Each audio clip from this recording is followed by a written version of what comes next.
রাসূলুল্লাহর সাথে থেকে তোমার রাসূলকে ভালোবেসে রাসূলকে রক্ষা করার জন্য শহীদ হয়ে যাও। কিয়ামতের ময়দানে আমি আল্লাহর দরবারে শহীদের মা বলে আমি পরিচিত হতে পারি। আমার নাম মাস, আমার ছোট বার নাম হলো মুআজ্জাজ রাদিয়াল্লাহু তাআলা আনহু। মারহাবা বলেন। কেন এসেছো ইয়া রাসূলুল্লাহ? মায়ের মুখে শুনেছি আবু জাহেল আপনাকে সবচেয়ে বেশি কষ্ট দিয়েছে।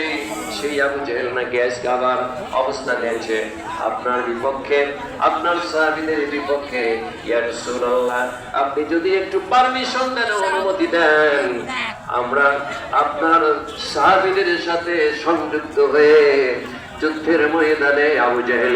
রাসূলুল্লাহ ফিজিক্যাল দিক দিয়ে তারা যেমন আনফিট ছিলেন, দুইজন সাহাবীকে বলার পরে ছোট্ট দুইজন ছোট্ট সাহাবী বলছেন, ইয়া রাসূলুল্লাহ উযরি লাইনা, লুক এট মি, আমাদের দিকে তাকান।